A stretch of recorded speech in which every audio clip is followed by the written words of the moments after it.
Kapansin-pansing wala mga miyembro ng minorya ng pulungin ni Interior Secretary John Vic Remulla ang ilang senador matapos ang barilan sa Senado noong Miyerkules. Sabi ni Senate President Alan Peter Cayetano, parang bula raw na naglaho ang minorya bago pa magkagulo. Usually po, nabangga lang, nauntog lang yung isang senador, nadapa. Nandyan na yung 24 to see how you are.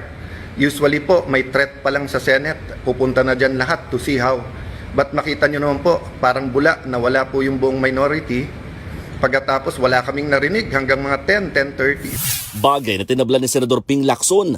Tapos na ang sesyon at hindi naman sinama ang minorya sa caucus kaya umuwi na sila.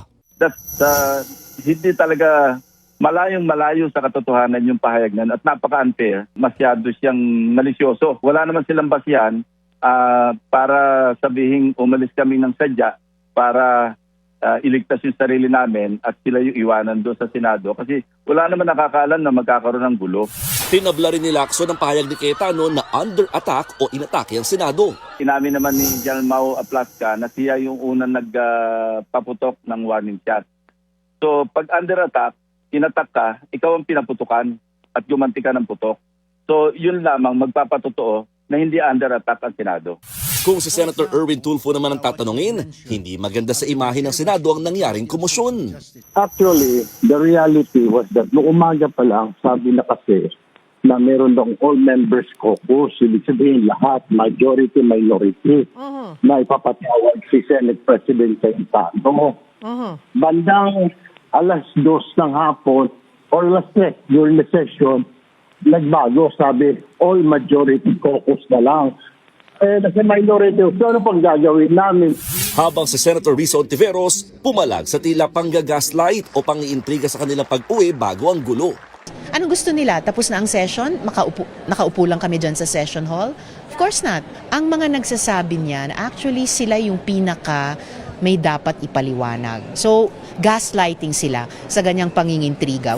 Sa tingin ni Senate President Cayetano, may ibang intensyon ng minorya kasabay ng ginagawang investigasyon. Sa halip do kasi na dumamay, mas abala raw ang minorya para mapatalsik ang kanyang liderato. Kayo po sa minority, mas importante sa inyo ang 2028, mas importante sa inyo ang Senate presidency, kaso sa buhay na mga kasamahan nyo. O sige, tanggapin ko na yun. Tanggapin ko na kung meron utak pulbura, meron din utak politiko, but you're willing to see the Senate that way and you're willing to join the narrative, to flip the narrative to say that since I got there, magulo ang Senate. Una nang umugo ang isyong planong palitan si Cayetano bilang Senate President. Ayon naman kay Ontiveros, may iwasan daw sana ang gulo kung nakipagtulungan na lamang si De La Rosa sa mga otoridad. I'm so sad and ashamed to know pinagtatawanan ng ating mga kababayan na ngayon na ang mga eksena mula pa nung Lunes hanggang yung pangkaguluhan at karahasan nung Miyerkules. Sa mahabang panahong ginagalang na Senado ay ginawang parang firing range lamang. Kapansin-pansing wala mga miyembro ng minorya ng pulungin ni Interior Secretary John Vic Remulla ang ilang senador matapos ang barilan sa Senado noong Miyerkules. Sabi ni Senate President Alan Peter Cayetano, parang bula raw na naglaho ang minorya bago pa magkagulo. Usually po, nabangga lang, nauntog lang yung isang senador, nadapa. Nandyan na yung 24 to see how you are. Usually po, may threat pa lang sa Senate, pupunta na dyan lahat to see how. But makita nyo naman po, parang bula na wala po yung buong minority. Pagkatapos wala kaming narinig hanggang mga 10, 10:30. Bagay na tinabla ni Senador Ping Lacson. Tapos na ang sesyon at hindi naman sinama ang minorya sa caucus kaya umuwi na sila. Hindi talaga malayong-malayo sa katotohanan yung pahayag nan at napaka-unfair. Masyado siyang malisyoso. Wala naman silang basihan para sabihing umalis kami ng sadya para iligtas yung sarili namin at sila yung iwanan doon sa Senado kasi wala naman nakakalam na magkakaroon ng gulo. Tinabla rin ni Lacson ang pahayag ni Cayetano na under attack o inatake ang Senado. Inamin naman ni General Mau Aplasca na siya yung unang nagpaputok ng warning shot. So pag under attack, inattack ka, ikaw ang pinaputukan at gumanti ka ng putok. So yun lamang magpapatotoo na hindi under attack ang Senado. Kung si Senator Erwin Tulfo naman ang tatanungin, hindi maganda sa imahe ng Senado ang nangyaring komosyon. Actually, the reality was that noong umaga pa lang, sabi na kasi na meron daw all members caucus. Ibig sabihin lahat, majority, minority, na ipapatawag si Senate President Cayetano. Bandang alas 2 ng hapon or alas 3 during the session, nagbago, sabi, all majority caucus na lang. Kasi minority, so ano pang gagawin namin? Habang si Senator Risa Ontiveros pumalag sa tila panggagaslight o pangiintriga sa kanilang pag-uwi bago ang gulo. Anong gusto nila? Tapos na ang session? Nakaupo lang kami dyan sa session hall? Of course not. Ang mga nagsasabi niyan, actually sila yung pinaka may dapat ipaliwanag. So, gaslighting sila sa ganyang pangingintriga. Sa tingin ni Senate President Cayetano, may ibang intensyon ng minorya kasabay ng ginagawang investigasyon. Sa halip daw kasi na dumamay, mas abala raw ang minorya para mapatalsik ang kanyang liderato. Kayo po sa minority, mas importante sa inyo ang 2028, mas importante sa inyo ang Senate presidency, kaso sa buhay na mga kasamahan nyo. O sige, tanggapin ko na yun. Tanggapin ko na kung meron utak pulbura, meron din utak politiko, but you're willing to see the Senate that way, and you're willing to join the narrative, to flip the narrative to say that since I got there, magulo ang Senate. Una nang umugo ang isyong planong palitan si Cayetano bilang Senate President. Ayon naman kay Ontiveros, may iwasan daw sana ang gulo kung nakipagtulungan na lamang si De La Rosa sa mga otoridad. I'm so sad and ashamed to know pinagtatawanan ng ating mga kababayan na ngayon na ang mga eksena mula pa nung Lunes hanggang yung pangkaguluhan at karahasan nung Miyerkules. Sa mahabang panahong ginagalang na Senado ay ginawang parang firing range lamang. Kapansin-pansing wala mga miyembro ng minorya ng pulungin ni Interior Secretary John Vic Remulla ang ilang senador matapos ang barilan sa Senado noong Miyerkules. Sabi ni Senate President Alan Peter Cayetano, parang bula raw na naglaho ang minorya bago pa magkagulo. Usually po, nabangga lang, nauntog lang yung isang senador, nadapa. Nandyan na yung 24 to see how you are. Usually po, may threat pa lang sa Senate, pupunta na dyan lahat to see how.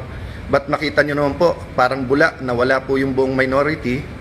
Pagkatapos wala kaming narinig hanggang mga 10:30. Bagay na tinablan ni Senador Ping Lacson. Tapos na ang sesyon at hindi naman sinama ang minorya sa caucus kaya umuwi na sila.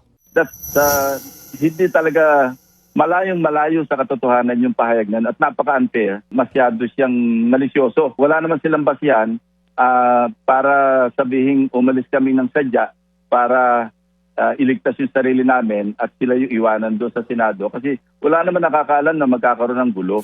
Tinabla rin ni Lacson ang pahayag ni Cayetano na under attack o inatake ang Senado. Inamin naman ni General Mau Aplasca na siya yung unang nagpaputok ng warning shot.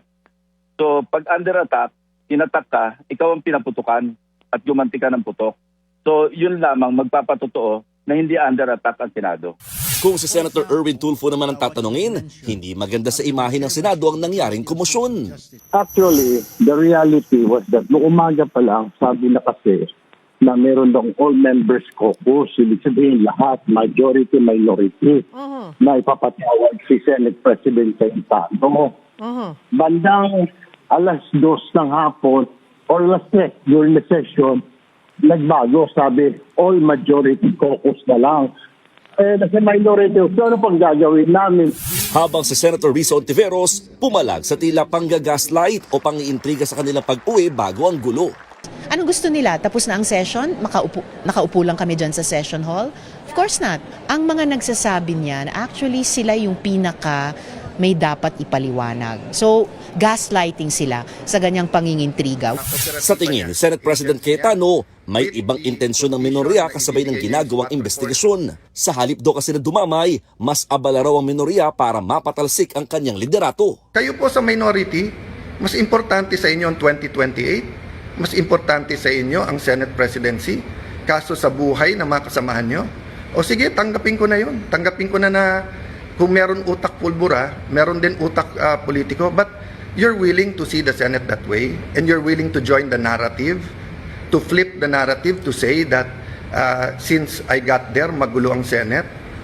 Una nang umugo ang isyong planong palitan si Cayetano bilang Senate President. Ayon naman kay Ontiveros, may iwasan daw sana ang gulo kung nakipagtulungan na lamang si De La Rosa sa mga otoridad. I'm so sad and ashamed to know pinagtatawanan ng ating mga kababayan na ngayon na ang mga eksena mula pa nung Lunes hanggang yung pangkaguluhan at karahasan nung Miyerkules. Sa mahabang panahong ginagalang na Senado ay ginawang parang firing range lamang.